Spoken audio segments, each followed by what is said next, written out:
So we'll start question number 37 in front of you. देखते हैं question में क्या क्या दिया हुआ है. फाइनल अकाउंट का 37 वाला क्वेश्चन है. देखते हैं क्वेश्चन में क्या क्या डेटा दिया हुआ है. From the following trial balance of Messrs Drishti and Srishti, you are required to prepare trading profit and loss account for the year ended 31st March 2012 and balance sheet as on the same date.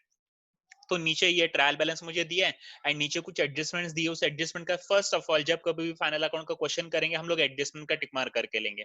ठीक है, I am solving whole and sole question with you. So पहली adjustment है मेरी closing stock की. The cost price and the market price of closing stock were ₹20,000 and 23,000. ठीक है, तो ये दो प्राइसेस जब भी हमें गिवन होती है तो हमेशा हम लोग करते हैं कि भाई कंपेयर करते हैं कि क्लोजिंग स्टॉक में से जो अमाउंट हम लोग छोटी होते हैं ना वो वाली अमाउंट लेते हैं. ठीक है, तो हम लोग इसमें से 20,000 वाली अमाउंट ले लेंगे एज अ कॉस्ट प्राइस. उसके बाद बिल्स रिसीवेबल डिसऑनर की एडजस्टमेंट है. Bills receivable include a dishonoured bill of ₹3,000. तो ये एडजस्टमेंट का हम लोग टिक मार्क कर लेते हैं. तो एक टिक मार्क करेंगे हम लोग डेटर्स के ऊपर एंड अनदर टिक मार्क करेंगे हम लोग बिल्स रिसीवेबल के ऊपर. एडजस्टमेंट क्या होती है हम लोग at the time of calculation देख लेंगे. उसके बाद uninsured goods worth ₹5,000 were stolen lost due to theft है. तो लॉस ड्यू टू थेफ्ट यानी गुड्स हमारा चोरी हो गया. तो चोरी होने की वजह से हमें उतने का लॉस सफर करना पड़ता है. तो हम लोग इसका टिक मार्क किसी के ऊपर नहीं करेंगे बल्कि उसका डायरेक्टली इफेक्ट दे देंगे. जब हम लोग क्वेश्चन सॉल्व करेंगे एडजस्टमेंट देखेंगे तब मैं बता दूंगा. अभी तो फिलहाल टिक मार्क नहीं होगा किसी पे. उसके बाद bills receivable bills payable include dishonour of the bill. तो बिल्स पेएबल डिसऑनर हो गया.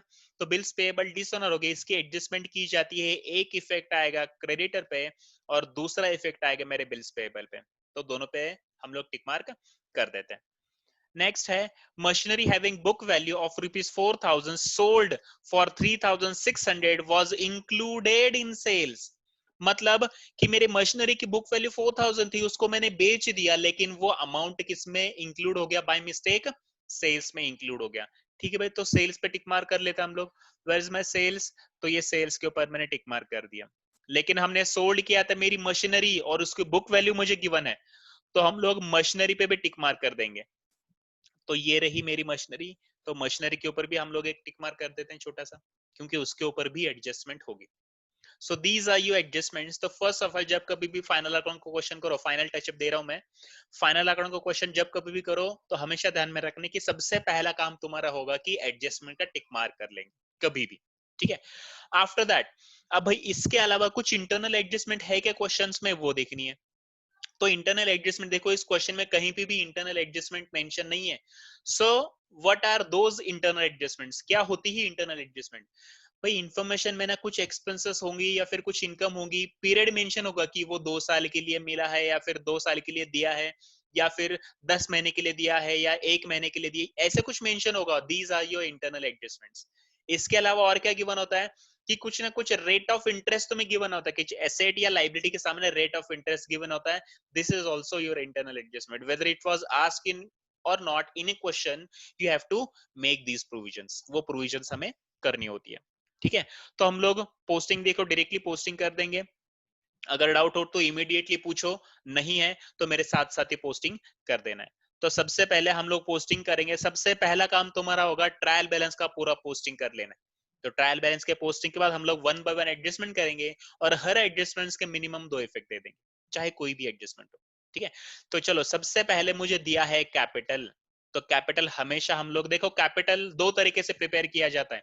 एक तो तुम लोग कैपिटल का सेपरेट अकाउंट भी प्रिपेयर कर सकते हो या फिर डायरेक्टली लायबिलिटी साइड में तुम लोग वन बाय वन कैपिटल लेके यहाँ पे कैलकुलेशन कर सकते हो. ठीक है, तो कैपिटल अकाउंट कैसे प्रिपेयर करेंगे? जैसे हम लोग करंट अकाउंट करते हैं ना, सेम उसी वे में कैपिटल अकाउंट किया जाता है.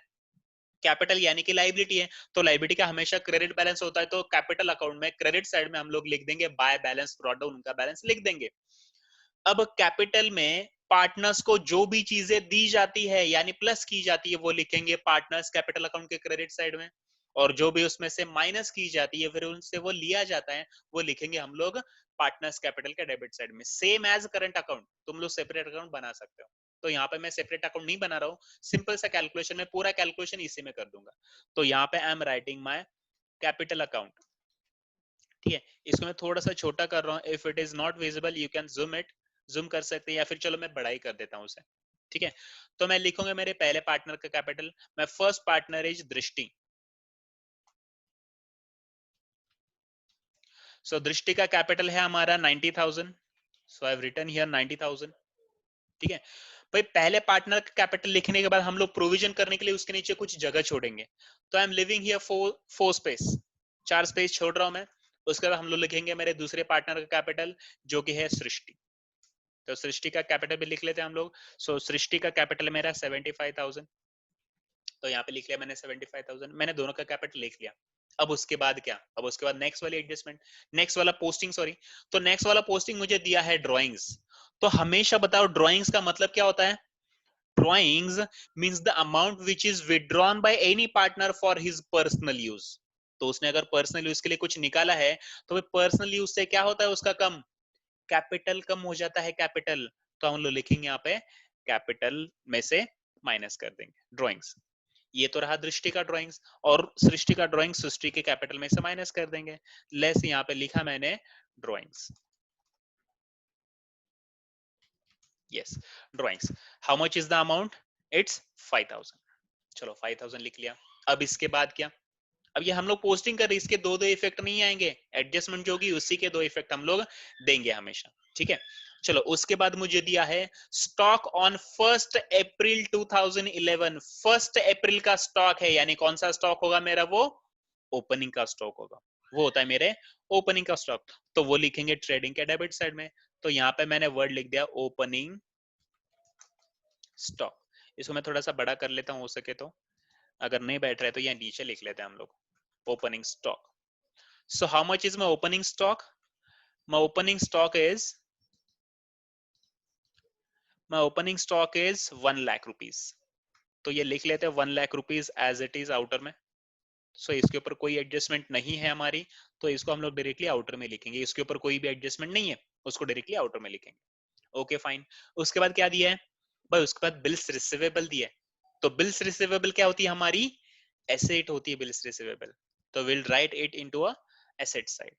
तो यहाँ पे मैं लिखूंगा मेरा बिल्स रिसीवेबल। इसको मैं थोड़ा सा इधर कर लेता हूँ फॉर द फर्स्ट टाइम, बाद में करने की जरूरत नहीं पड़ेगी, इसको थोड़ा सा बड़ा करते हैं हम लोग। ये मेरा बिल्स रिसीवेबल, इसको नीचे लिख लेता हूँ। Okay, so my bills receivable amount is, bills receivable का देखो अमाउंट है हमारा 12,500 होगा, क्योंकि 1 लाख हमने अभी लिखा है। So my amount should be 12,500। Okay, ये लिख दिया हमने 12,500। इसको मैं उधर कर लेता हूँ एक बार, बाद में करने की जरूरत नहीं पड़ेगी। चलो बिल्स रिसीवेबल हो गया हमारा। उसके बाद क्या सर है, बिल पर एडजस्टमेंट है। अच्छा बिल्स रिसीवेबल पे एडजस्टमेंट है, इसको इनर में लिखेंगे। Yes, very good. तो बिल्स रिसीवेबल को हम लोग लिख लेंगे हमारे इनर कॉलम में। भाई जिस किसी के ऊपर एडजस्टमेंट होगा ना उसको इनर में लिखेंगे, और जितनी बार टिक मार की उतनी जगह छोड़ देंगे। ठीक है, चलो लिख लिया मैंने बिल्स रिसीवेबल को इनर कॉलम में। उसके बाद क्या दिया है हमें, उसके बाद है ना मुझे परचेज दिया है, परचेज। तो परचेसेस यानी क्या होता है, मुझे बताओ कि हम लोग ट्रेडिंग के डेबिट में ना कौन से एक्सपेंसेस लिखेंगे। तो वो एक्सपेंसेस होती है प्रोडक्शन से रिलेटेड या फैक्ट्री से रिलेटेड। सिंपल से तुम्हें लॉजिक बताऊं मैं, ट्रेडिंग में कौन से एक्सपेंसेस आएंगे और पी&एल में कौन से एक्सपेंसेस आएंगे। भाई फैक्ट्री से रिलेटेड जो एक्सपेंसेस होंगे, फैक्ट्री से रिलेटेड या फिर प्रोडक्शन से रिलेटेड जो खर्चे होंगे वो लिखेंगे ट्रेडिंग में, और जो फैक्ट्री का खर्चा नहीं है, प्रोडक्शन का नहीं है, वो जाएगा नीचे प्रॉफिट एंड लॉस अकाउंट में। तो भाई ये जो तुम्हारा परचेस है ना भाई, प्रोडक्शन से रिलेटेड है। प्रोडक्शन तभी करेंगे जब कोई मटेरियल हम लोग खरीदेंगे, तो इसीलिए परचेसेस हम लोग लिखेंगे हमारे ट्रेडिंग के डेबिट साइड में। तो परचेस जब कभी भी लिखो, तब देखना है कि हमें कुछ रिटर्न आउटवर्ड वगैरह दिया है क्या, क्योंकि परचेस हम लोग जो चीजें खरीदते हैं उसमें से कुछ गुड्स रिटर्न भी करते हैं। तो रिटर्न आउटवर्ड मुझे दिखाई दे रहा है यहाँ पे, I am having a return outward below the bills payable. इसीलिए इनर इनवर्ड भी है आउटवर्ड भी है, तो हम लोग परचेस को इनर में लिखेंगे। So my amount is 1,37,000, 1,37,500। Okay, 1,37,500 चलो लिख लिया मैंने, परचेस ट्रेडिंग के डेबिट में लिख लिया। उसके बाद मुझे सेल्स दिया है, तो सेल्स कहाँ लिखेंगे, तो उसी के अपोजिट साइड में डायरेक्ट इनकम, और जो प्रोडक्शन से रिलेटेड है वो लिखेंगे हम लोग ट्रेडिंग के क्रेडिट साइड। तो इसको मैं थोड़ा सा बड़ा कर रहा हूँ, और सेल्स को भी हम लोग इनर में लिखेंगे, क्योंकि सेल्स का भी हमें अमाउंट दिया हुआ और उसका रिटर्न दिया हुआ है। तो सेल्स में लिख रहा हूँ इनर कॉलम में। तो sales is my 2 lakh rupees. ठीक है, अब उसके नीचे मुझे दिया है bills payable. So where should I write bills payable? Bills payable, payable यानी मेरी लाइबिलिटी, तो बिल्स पेएबल आएगा मेरे लाइबिलिटी साइड में. जिसका पैसा देना है it's my liability, so liability always come on your liability side. So my liability amount is 30,500. Yes, 30,500. अब उसके बाद रिटर्न इनवर्ड दिया है. तो रिटर्न इनवर्ड का एक सिंपल सा मीनिंग होता है. रिटर्न इनवर्ड मींस रिटर्न आ गया. रिटर्न आ गया. कौन से गुड्स रिटर्न आते हैं? जो गुड्स हमने सेल किए हैं. तो रिटर्न आउटवर्ड हमेशा माइनस करेंगे हम लोग सेल्स में से. रिटर्न इनवर्ड, ठीक है. तो रिटर्न इनवर्ड की अमाउंट है मेरी 2,500, है ना. इसका कैलकुलेशन करके हम लोग एंड में, कैलकुलेशन का पार्ट हमेशा एंड में करना है, ध्यान में रखना, ठीक है. उसके बाद मुझे रिटर्न आउटवर्ड दिया है. तो भाई रिटर्न आउटवर्ड यानी हमने रिटर्न कर दिया, मेरे फर्म में से चला गया आउटवर्ड. तो ये रिटर्न आउटवर्ड हम लोग लिख देंगे परचेस में से माइनस कर देंगे रिटर्न आउटवर्ड. तो ये रिटर्न आउटवर्ड का कुछ अमाउंट है 2,250. Okay, I have written that also. उसके बाद मुझे दिया है मशीनरीज. तो मशीनरी क्या होती है हमारी? Machineries are my assets. तो मशीनरीज हम लोग लिखेंगे हमारे एसेट साइड में. भाई मशीनरी के ऊपर का एडजस्टमेंट है तो हम लोग उसको भी इनर में लिखेंगे. My machinery amount is 50,000. Yes, लिख लिया मैंने मशीनरी. मशीनरी के बाद मुझे लूज टूल्स दिया हुआ है. भाई लूज टूल्स भी हमारी एसेट होती है और लूज टूल्स पे कोई एडजस्टमेंट नहीं है, इसलिए हम लोग उसको डायरेक्टली आउटर में लिखेंगे. 12,500 is the amount. 12,500 is the amount. Okay, loose tools हो गया. After that, patent is given. उसके बाद मुझे दिया है पेटेंट. तो पेटेंट भी हमारा एसेट होता है, तो पेटेंट्स को लिख लेते हैं. तो पेटेंट्स को लिख लिया मैंने. So my patents amount is again 12,500. चलो पेटेंट भी लिख लिया मैंने. पेटेंट के बाद क्या दिया है? सो पेटेंट के बाद हमें दिया गया है sundry debtors. Debtors is also my asset. Debtors यानी हमारे कस्टमर्स, एंड कस्टमर्स हमारे एसेट होते हैं. सो सन्ड्री डेटर्स, जैसे कि बिजनेस ओनर के लिए डेटर्स कौन होते हैं? उनके अन्नदाता होते हैं, यानी कि उनके पास से उनको पैसे मिलने वाला होता है. तो डेटर्स को हम लोग टिक मार्क कर दिया हमने, तो उसको हम लोग इनर में लिखेंगे. ठीक है भाई, लिख लिया हमने इनर में. उसके बाद क्या करें सर? उसके बाद देखते हैं नेक्स्ट वाला क्या दिया है. तो उसके बाद है ना क्रेडिटर दिया हुआ है. Creditor, creditor means what? Creditors means ऐसे लोग होते हैं जिनको हमें पैसे देने पड़ते हैं, अवर सप्लायर क्रेडिटर्स. ठीक है ना. तो क्रेडिटर्स मेरी लाइबिलिटी हो जाएगी. तो क्रेडिटर पे भी हमने टिक मार्क कर दिया. अगेन उसको हम लोग इनर में लिखेंगे. क्रेडिटर्स की अमाउंट है मेरी 58,250. उसको इनर में लिखना है. परचेस के ऊपर ऑलरेडी टिक मार्क कर, परचेस के ऊपर चलो नहीं है, लेकिन क्रेडिटर पे है, तो वो कौन सी एडजस्टमेंट हम लोग बाद में देख लेंगे. ठीक है. चलो नेक्स्ट इज भाई cash in hand, cash at bank. दोनों, कैश तो हमारी एसेट होती है सर, तो कैश को हम लोग कहाँ लिखेंगे? कैश लिखेंगे हमारे एसेट साइड में. सो लिख लेते हैं कैश इन हैंड और कैश एट बैंक, दोनों का मिला के एक ही अमाउंट दिया. So that amount is, amount है मेरा 38,775. चलो लिख लिया हमने वो कैश इन हैंड. उसके बाद क्या दिया है भाई? सैलरीज दी है. तो सैलरीज मुझे बताओ फैक्ट्री का एक्सपेंस होता है क्या सैलरीज हमारा? ना, फैक्ट्री के बाहर के एक्सपेंसेस, ऑफिशियल एक्सपेंसेस है भाई. ऑफिशियल एक्सपेंसेस हो या फैक्ट्री के बाहर के कुछ भी एक्सपेंसेस हो, हम लोग पी एंड एल में लिखेंगे. हम लोग पी एंड एल में लिखेंगे. तो यहाँ पे थोड़ा सा नीचे मैं पी एंड एल बनाता हूँ. वो ट्रेडिंग और पी एंड एल का दोनों का मर्ज करके हम लोग बनाते हैं फॉर्मेट. तो यहाँ पे मैं लिख रहा हूँ माय सैलरीज. भाई सैलरीज लिख लेते हैं. सैलरीज के ऊपर कोई एडजस्टमेंट नहीं है, लिख लेते हैं उसे आउटर में. सैलरीज क्या अमाउंट है? 6,000. लिख लिया आउटर में. After that wages is given. Again देखो तुम्हारा वेजेस दिया हुआ है. भाई वेजेस तुम्हारे प्रोडक्शन का एक्सपेंस है, फैक्ट्री का एक्सपेंस होता है, वो लिखेंगे ट्रेडिंग के डेबिट में अनडाउटेबली. वेजेस, कोई एडजस्टमेंट है वेजेस पे? नहीं है, लिख लेते हैं आउटर में. इट्स 9,500. एंड लास्ट में दिया है प्रिंटिंग एंड स्टेशनरी. मुझे बताओ स्टेशनरी की जो चीजें होती है ना, स्टेशनरी हमें फैक्ट्री में नहीं लगती, प्रोडक्शन का एक्सपेंस नहीं है वो, इट्स माय ऑफिशियल एक्सपेंस. तो वो आएगा मेरे पी एंड एल में। सो यहाँ पे मैं लिख रहा हूँ प्रिंटिंग एंड स्टेशनरी। चलो प्रिंटिंग एंड स्टेशनरी की अमाउंट है 2000। That's it. ये हमारा पूरा फॉर्मेट का पोस्टिंग हो गया, ट्रायल बैलेंस का पोस्टिंग हो गया।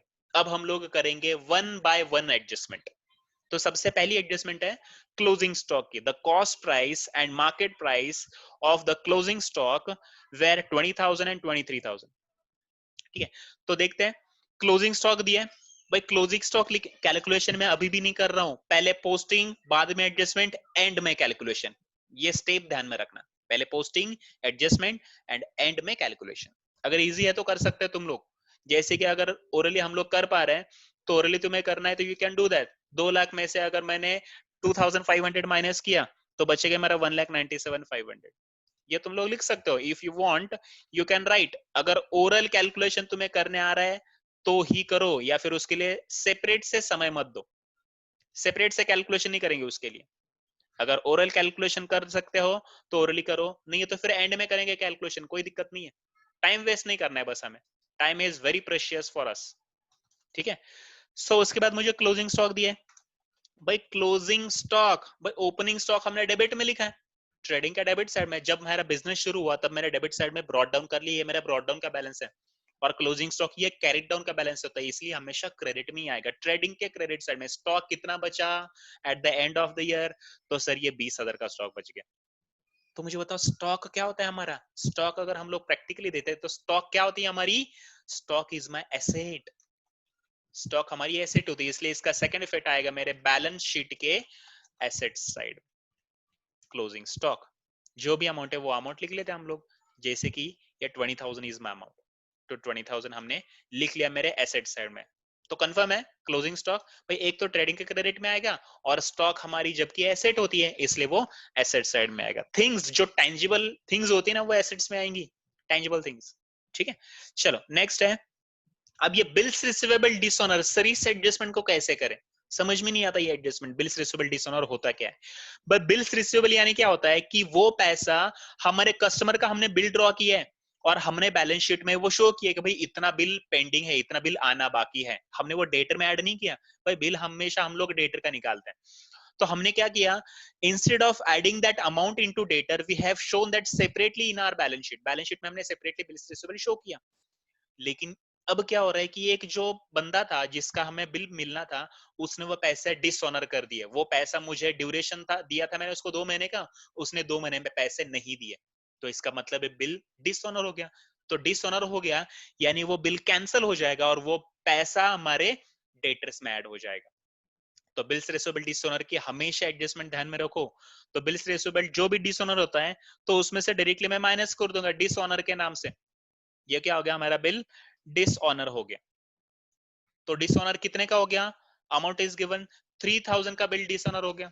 ठीक है भाई, 3,000 डिसऑनर हमने डेटर्स में से बिल्स रिसीवेबल से माइनस कर दिया और सेम अमाउंट हम लोग ऐड कर देंगे हमारे डेटर्स में, सेम अमाउंट, क्योंकि उतने का बिल्स रिसीवेबल मेरे पास से चला गया और उतने का है डेटर्स हमारा बढ़ जाएगा। मैं यहाँ पे लिख रहा हूं bills receivable dishonour, short form में लिख रहा हूं बिल्स रिसीवेबल डिसऑनर। तो कितने का बिल्स रिसीवेबल डिसऑनर हो गया भाई, 3,000 का बिल्स रिसीवेबल डिसऑनर हो गया। हमेशा एडजस्टमेंट ध्यान में रखो, बिल्स रिसीवेबल से माइनस डेटर्स में प्लस कर देंगे। ठीक है, उसके बाद ये हो गए मेरे दो इफेक्ट। ठीक है, उसके बाद अनइंश्योर्ड गुड्स थे 5,000 के जो कि चोरी हो गए, चोरी हो गए। ठीक है, तो ये चोरी हो गए गुड्स, हमने इसको इंश्योरेंस नहीं निकाला था तभी तो हमें पैसे नहीं मिले इसके। इंश्योरेंस क्लेम अगर मिला होता तो वो गिवन होता, लेकिन यहाँ पे गिवन नहीं है, यानी कि ये ऐसे गुड्स है जिसका इंश्योरेंस हमने नहीं निकाला हुआ है। तो भाई गुड्स तो मेरे चोरी हो गए, तो जो भी गुड्स चोरी हो गए वो लिखेंगे हम लोग हमारे ट्रेडिंग के क्रेडिट साइड में। सर ये ट्रेडिंग के क्रेडिट में क्यों लिखेंगे, गुड्स लॉस्ट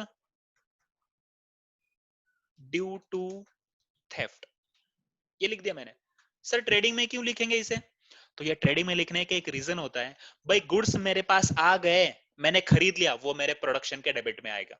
और मेरे पास से गुड्स चला गया, जैसे कि मैंने गुड्स सोल्ड कर दिया, मेरे पास से गुड्स चला गया और ये चोरी हो गया, इसका भी मतलब मेरे पास से गुड्स चला गया। एक तो इफेक्ट आएगा कंफर्म ट्रेडिंग के क्रेडिट साइड में। अब दूसरा इफेक्ट कहाँ पे आएगा? अब दूसरा इफेक्ट लिखने से पहले देखेंगे कि बैलेंस शीट में हमें कहीं पे भी, सॉरी ट्रायल बैलेंस में कहीं पे भी हमें इंश्योरेंस क्लेम दिया है कि इंश्योरेंस क्लेम, वो देखना है। तो सर यहाँ पे तो इंश्योरेंस क्लेम नहीं दिख रहा, तो क्या करें?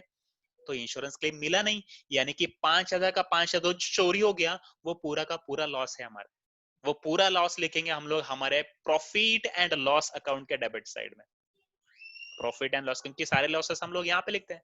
तो यहाँ पे लिखते समय एक वर्ड लिखेंगे loss by theft.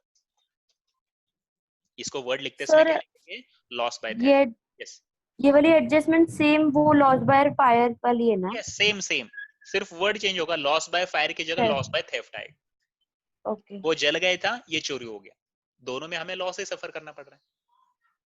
Okay, so these are my two adjustments. उसके बाद पर बिल्स पेएबल अभी डिसऑनर हो रहा है, बिल्स पे भी इंक्लूड था, अब वो डिसऑनर हो रहा है, यानी कि बिल्स पेएबल के ऊपर एडजस्टमेंट था, वो हमने बिल्स पेएबल इनर में नहीं लिखा था, चलो अब लिख रहे हैं।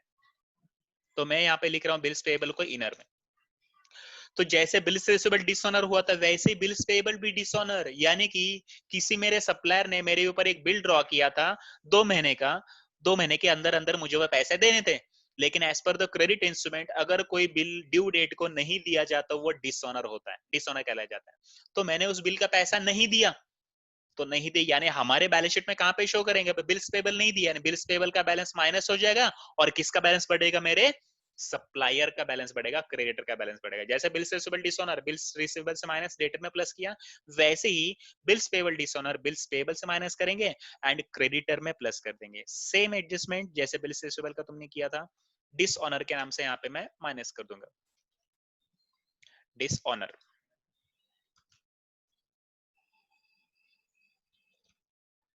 डिसऑनर कितना है डिसऑनर इसका? भाई इसका है 2000, ठीक है। तो 2000 हमने क्या कर दिया? बिल्स पेएबल से माइनस किया, वही बैलेंस हम लोग अभी ऐड करेंगे बिल्स पेएब, सॉरी क्रेडिटर में। इसको मैं लिखूंगा बिल्स पेएबल डिसऑनर, डिसऑनर, वही 2000 हम लोग इसमें ऐड कर देंगे, यही पे करेंगे वो डिसऑनर की एडजस्टमेंट आपस में कर लेंगे, पेएबल से माइनस, क्रेडिटर में plus, bills receivable dishonour, bills receivable से माइनस, डेटर में प्लस। सिंपल सा है, यही यही का यही कैलकुलेशन है। इसका यहाँ पे कहीं लॉस वगैरह नहीं आएगा। क्यों लॉस नहीं आएगा?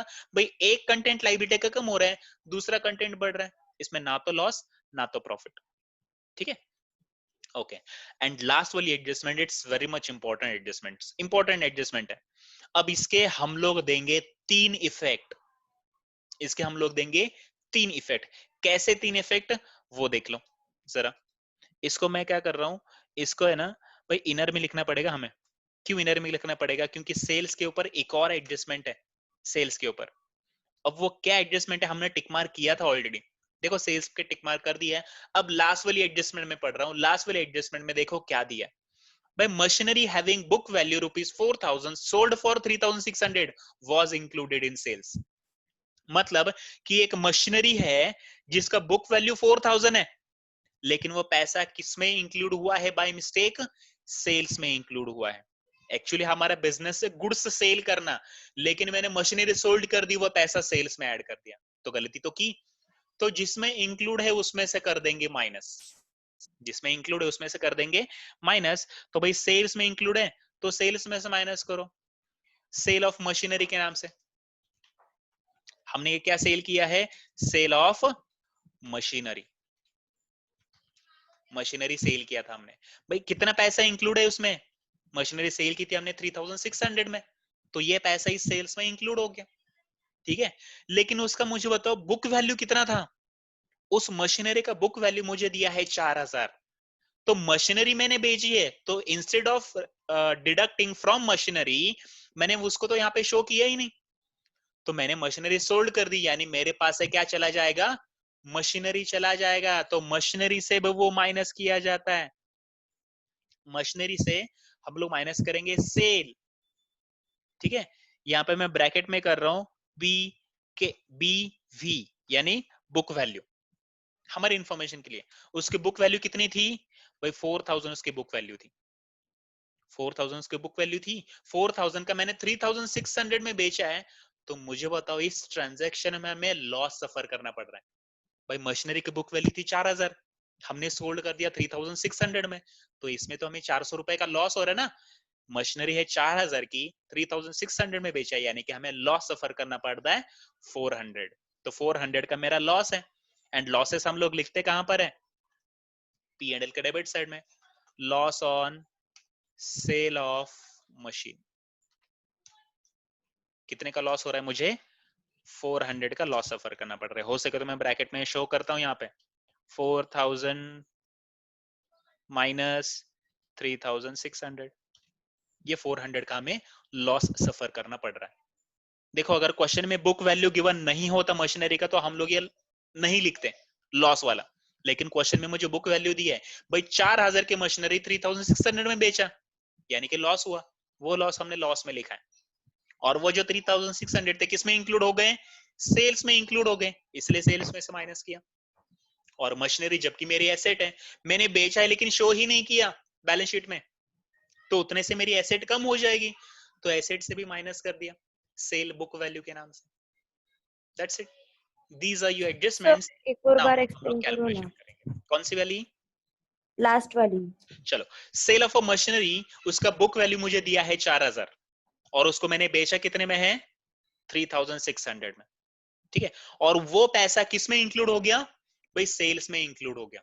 तो एक चीज तो हमें कंफर्म पता है कि सेल्स में इंक्लूड हो गया, एक्चुअली वो सेल ऑफ अ गुड्स नहीं है, सेल ऑफ अ मशीनरी है, तो उसमें इंक्लूड हो गया, इसलिए हमने उसमें से माइनस कर दिया, क्योंकि बाय मिस्टेक हमने उसमें ऐड किया था, उसमें से एक तो चीज माइनस कर दी। चलो वो तो कंफर्म है कि सर सेल्स में इंक्लूड हो गया, तो मशीनरी का पैसा वो हमने उसमें से माइनस कर दिया। अब बाकी बचे दो, उसका क्या करें? भाई मशीनरी का बुक वैल्यू तुम्हें पता है ना, बुक वैल्यू कितने का है? 4000 का। वो बेचा 3600 में, यानी कि मेरे पास से कितने का मशीनरी चला गया? 4000 का मशीनरी चला गया। मेरे बुक वैल्यू, मेरे बैलेंस शीट में मुझे एसेट भी दिखानी है, तो एसेट मेरे पास मशीनरी आ रही 4000 का हमने बेचा है, हमने यहाँ पे शो किया ही नहीं, तो हम लोग क्या करेंगे? मेरे मशीनरी से भी जो बुक वैल्यू है वो बुक वैल्यू माइनस कर देंगे। भाई 4000 की मशीनरी थी तो 4000 माइनस कर दिया, लेकिन इस ट्रांजैक्शन में देखो तुम्हें कुछ डिफरेंस दिख रहा है? 4000 का मशीनरी 3600 में बेचा, यानी कि हमें 400 का लॉस हो गया। 4000 का मशीनरी 3600 में बेचा हमने, यानी कि हमें 400 रुपए का लॉस हो गया, और वो लॉस लिखेंगे हम लोग हमारे प्रॉफिट एंड लॉस अकाउंट के डेबिट साइड, जो लॉस हो रहा है, ठीक है। अब ये हो गई मेरी सारी एडजस्टमेंट्स। इसके बाद अभी वन बाय वन क्या करेंगे? पहले इनर कॉलम में जो भी अमाउंट्स है ना, उसको आउटर में लिखा है कि नहीं वो कंफर्म करेंगे, पहले वो कंफर्म करेंगे, और सारी अमाउंट हम लोग क्या कर लेंगे? आउटर में लिख लेंगे। चलो कर लेते हैं वन बाय वन, कैलकुलेशन करो, जो भी इनर में अमाउंट है उसकी आउटर में लिखी कि नहीं पहले वो कंफर्म करेंगे।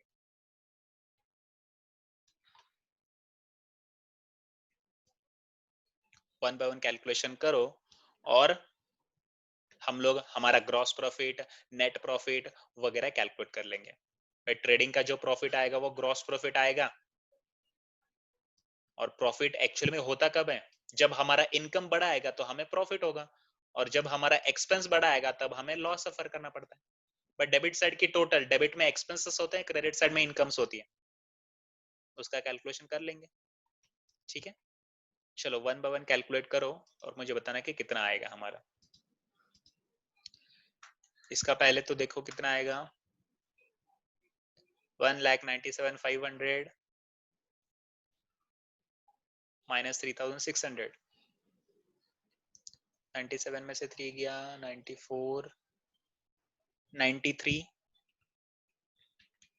1,93,900, इज इट? कैलकुलेशन कर लो।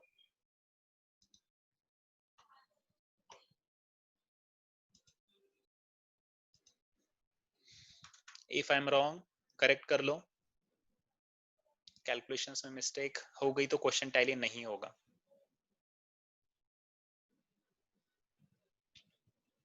One lakh 35,250, 1,35,250, yes, fine, that's it. Total कर लेंगे अभी, दोनों तरफ की टोटल करो, कौन सी टोटल बढ़ी आ रही है देख लेना।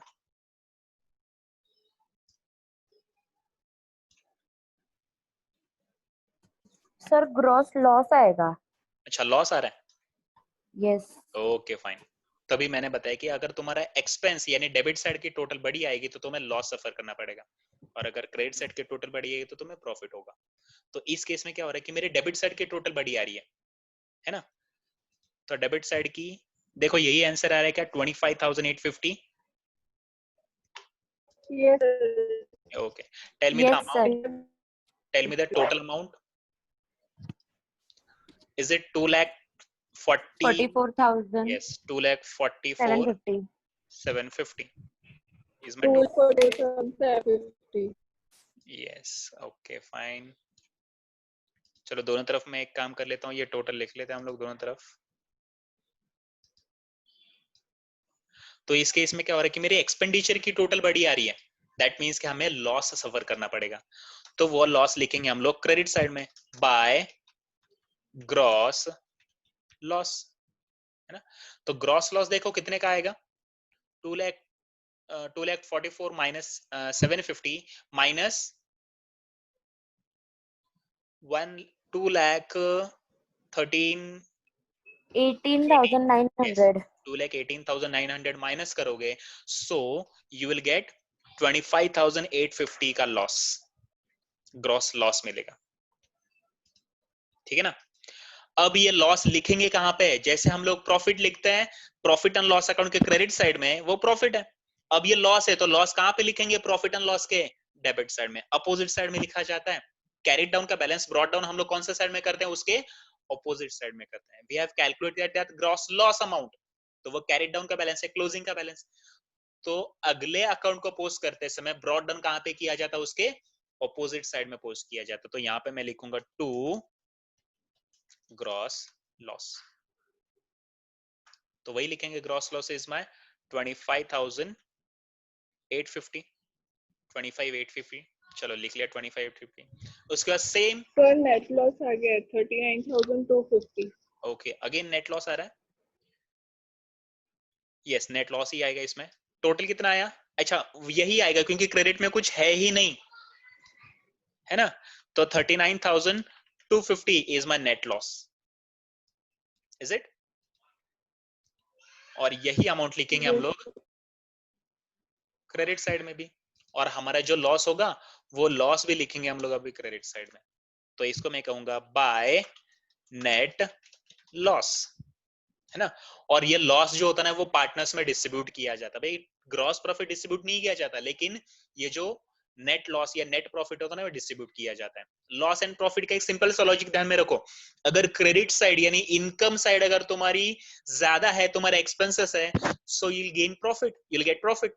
एंड अगर एक्सपेंसेस तुम्हारा ज्यादा है यानी मेरे खर्चे ही ज्यादा है मेरे इनकम से, तब हमें लॉस होगा. भाई इस केस में वही हो रहा है, expenditure total is more than your credit side amount.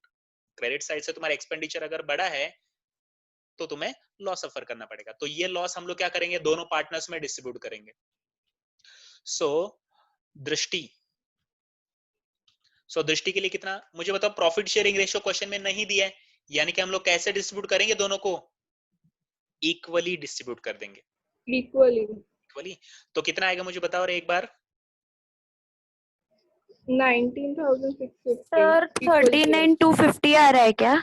Yes 39,250. Yes, हाँ yes Poonam 19,350. 650. 19,000.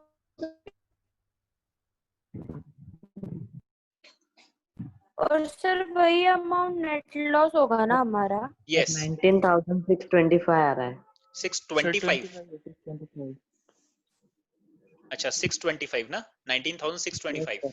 Yes, sir, 625. Okay. और सृष्टि के लिए भी उतना ही आएगा क्योंकि इक्वल रेशियो है ना, 19,625. So my total amount is 39,250.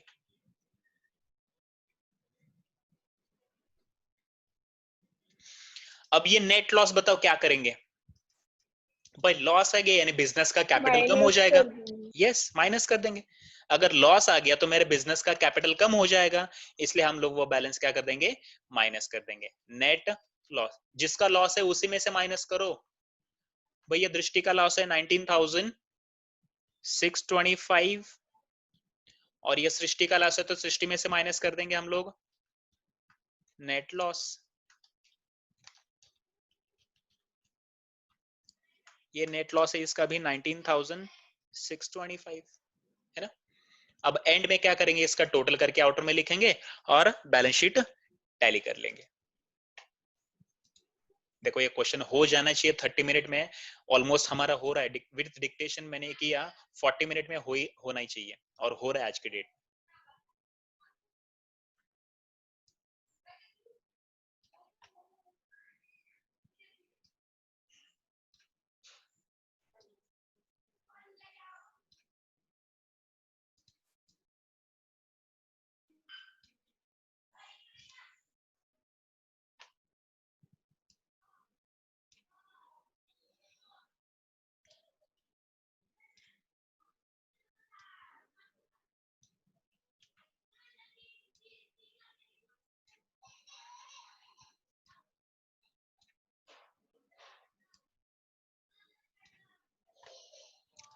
तो कैपिटल बताओ यहाँ पे कितना है इसका कैपिटल।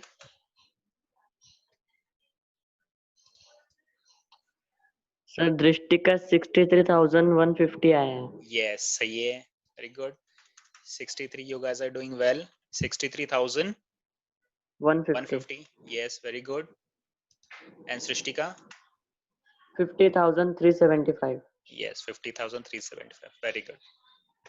अब सिर्फ जो इनर के अमाउंट है ना वो सारी आउटर में कैलकुलेशन करके लिखनी है, एंड बैलेंस शीट हमें टैली करना। चलो 12 में से मैंने माइनस कर दिया तो मेरा 9,500 बच गया। यहाँ पर भी मेरा 46,000 बच गया। ओके, यहाँ पे हमारी अमाउंट आ गई 63,000। ऐड करना है हमें ये, ठीक है सर, ऐड कर लिया हमने। बिल्स पेबल का अमाउंट भी लिखना बाकी है। बिल्स पेबल माइनस कर दिया मैंने, 28,500 आ गया इसका, और इसमें ऐड करना था, ये आ गया मेरा 60,250। अब कर लेंगे टैली, तो ये टैली हमारा होना चाहिए।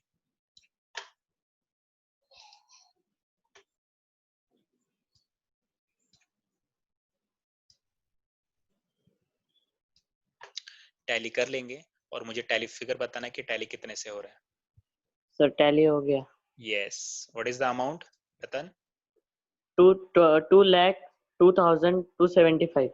ओके, 2,02,275।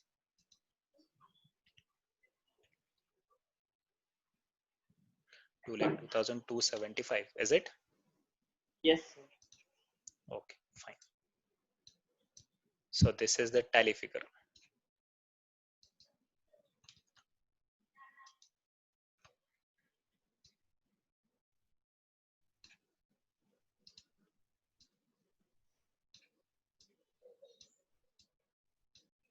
So इस तरह से हमें क्वेश्चन